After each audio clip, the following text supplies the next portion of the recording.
Assalamualaikum warahmatullahi wabarakatuh. Innal hamdalillah nahmaduhu wa nasta'inuhu wa nastaghfiruh wa na'udzu billahi min shururi anfusina wa min sayyiati a'malina. May yahdihillahu fala mudhillalah wa may yudlil fala hadiyalah. Asyhadu an la ilaha illallah wahdahu la syarikalah wa asyhadu anna Muhammadan abduhu wa rasuluh la nabiyya wa la rasula ba'dah. Jamaah yang saya hormati, tentu yang pertama mari kita bersyukur kepada Allah Subhanahu wa taala. Alhamdulillah, hari ini Allah masih sayang banget kepada kita, melekatkan iman kita, Islam kita dalam jiwa kalbu kita.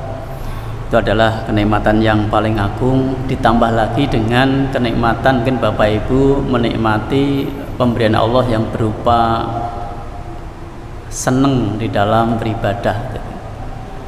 Jadi buat seneng ini tidak semuanya bisa merasakan seneng atau puas dalam sholat, dalam berbagai kegiatan. Tetapi hari ini Allah berikan kesenangan pada jiwa kita sehingga kita puas di dalam melaksanakannya, dan mudah-mudahan diridhoi Allah Subhanahu wa taala. Bapak Ibu rahimakumullah, saya akan masih dalam kajian Arba'in Nawawi yang ke-12, tapi ini pada posisi atau kata lain adalah memanage waktu atau mengelola waktu. Yang kemarin ada satu hadis memang min husni islamil mar'i tarbuhu ma la ya'ni, itu ya. Di sebagian dari kebaikan orang Islam itu adalah meninggalkan yang tidak berguna.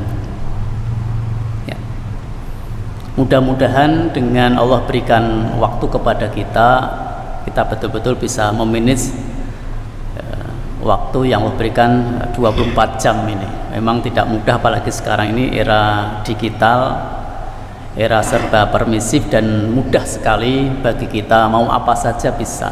Tetapi kadang begitu asiknya kita dengan digital itu, dunia HP, laptop dan sebagainya, sehingga kadang lupa dengan yang lain gitu.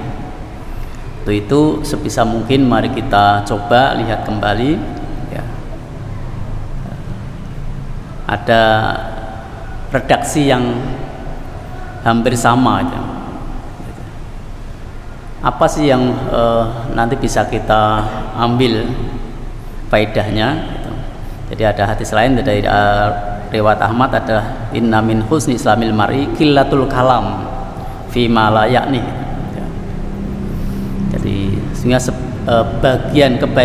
dari sebagian kebaikan orang muslim adalah mengurangi bicara yang tidak manfaat gitu. Jadi pada posisi ini adalah terkait dengan bicara. Bapak Ibu rahimakumullah, memang kita asik ketika kita bertemu dengan saudara kita, teman kita, ya siapapun lah, kita pasti akan asik gitu ya. Tetapi bagaimana apa yang kita obrolkan, kita omongkan itu, di situ bagaimana bisa mengandung menilai ya, manfaat bagi teman kita gitu, saudara kita. Jadi apa yang kita obrolkan, omongan itu adalah yang manfaat, maksudnya begitu.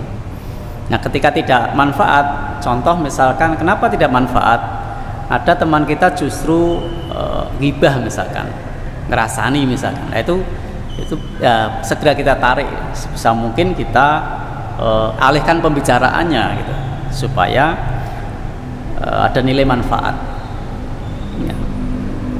Abu Ishaq Al-Khawas itu mengambil salah satu redaksi hadis yang ini kita bacakan dari riwayat Al-Baihaqi. Innallaha yuhibbu salasah ya. Sesungguhnya Allah itu menyukai 3 hal ya. Wa yubghidu salasah, tetapi juga membenci 3 hal ya. Fa amma ma yuhibbu ya.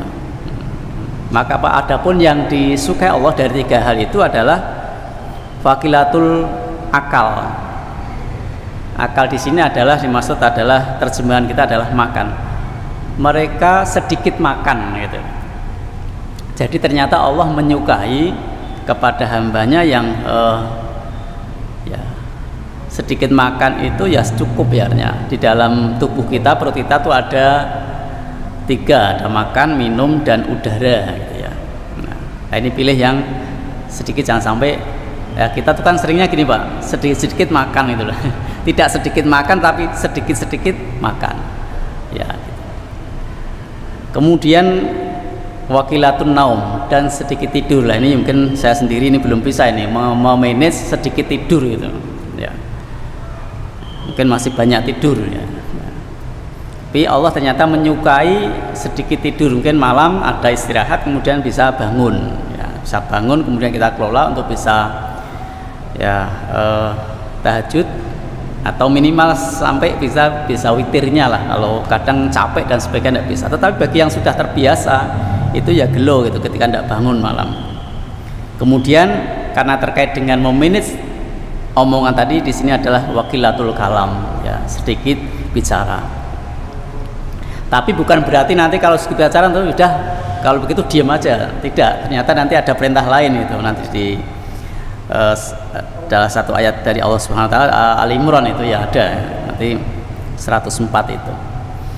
Jadi ini yang 3 hal ini saya ulang, bahwa Allah menyukai orang yang sedikit makan, memang jadi nyaman gitu. Coba kalau Bapak Ibu mungkin kekenyangan, nanti kan sulit sekali untuk bergerak ya, bahkan menimbulkan penyakit. Kemudian berikutnya adalah wa amma ma yubghidu ya, adapun yang dibenci oleh Allah ya, itu adalah fakasratul kalam, jadi kebanyakan bicara tetapi tadi tidak manfaat. Misalnya ngobrol kepada teman kita, mitra kita, tetapi di situ tidak ada nilai yang kita ambil. Ya tadi justru nilainya adalah membicarakan orang lain itu, yang itu jadi nanti aja fitnah dan sebagainya. Maka harus kita kurangi. Wa kasratul akal, dan ya banyak makan. Mungkin Bapak Ibu juga sering kita dapat undangan resepsi itu, memang itu adalah tantangan bagi kita, mental kita gitu. Apakah mampu kita memanage ya perilaku kita? Kadang kabeh diincipi itu, kemudian pulangnya sampai berat. Bahkan dulu ada cerita itu, begitu sudah pulang dari resepsinan sampai luar itu diceritani sama temannya, tadi sudah makan bakso belum, baksonya kembali lagi masuk ke dalam katanya. Sampai segitunya kan ya. Itu kita manage bahwa perut kita itu ada makanan, ada minuman, dan ada udara. Kemudian Allah juga tidak suka wakasratun naum. Mungkin naum di sini adalah bahasa Arab, jadi tidur, kebanyakan tidur. Ternyata apa-apa yang berlebihan juga tidak baik. Kita bisa mengelola perut kita, bisa mengelola pembicaraan kita, kemudian kita bisa mengelola tidur kita. Ini ya, kembali kepada memanage waktu. Mudah-mudahan waktu kita itu bisa kita manfaatkan betul, disenangi Allah, tetapi tidak dibenci oleh Allah Subhanahu wa taala. Kemudian bekalnya apa? Kemarin saya ikut kajiannya Ustaz Rosihan itu, ternyata manusia harus membawa bekal. Bekalnya apa? Yang pertama adalah ketakwaan. Jadi kalau kita bisa memanage waktu, kemudian bekalnya adalah satu ketakwaan, itu insya Allah dimanapun kita ya tadi diawasi Allah, dilihat Allah ya. Ma yalfidu min qaulin illa ladaihi raqibun atidun ya. Jadi apa saja yang kita lafalkan, kita keluarkan dari lisan kita, ma yalfidu min qaulin, dari ucapan kita, illa ladaihi, kecuali di samping ya, kanan kiri kita adalah ada malaikat pengawas ya. Sisi lain adalah ada yang mencatatkan. Di bekal kita adalah satu ketakwaan, kedua adalah kebiasaan. Nah ini kebiasaan kita itu apa? Nah, kalau kebiasaan misalkan pagi Bapak Ibu itu bisa baca Quran, kemudian zikir pagi, itu terus menerus ya. Itu kita manage waktunya ya. Kami keluarga ini hanya sebatas sharing saja, mengatasi anak-anak sekarang itu sulit sekali ya. Subuhnya berat dibangunkan ya, kesiangan gitu. Tapi kalau kita tidak tegas pada anak-anak kita itu ya berat lagi ya. Maka kami coba dengan istri, kemudian bagaimana anak kita itu bisa bangun subuh, kemudian bisa ngaji, bisa sharing sebentar. Ternyata bisa dikelola itu. Hanya waktu setengah jam kita bisa ngaji, satu orang itu 2 halaman. Ya 2 halaman, saya 2 halaman, istri 2 halaman, anak 2 itu 2 halaman. Jadi ternyata setengah jam itu sudah dapat banyak gitu. Tiap hari kecuali hari Ahad itu. Hari Ahad kita libur karena kita keluar. Itu terus berulang-ulang, ternyata anak-anak nanti akan mapan ya. Habis sholat dari masjid, kemudian nunggu di tempat untuk simaan.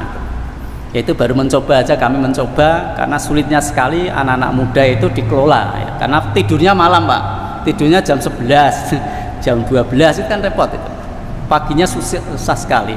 Itu ini hanya sharing saja pengalaman, dan saya tanya kepada teman-teman jauh sama jawabannya, wangel Pak jawab gitu. Nah, kemudian ada bekal, kebiasaannya seperti apa kita.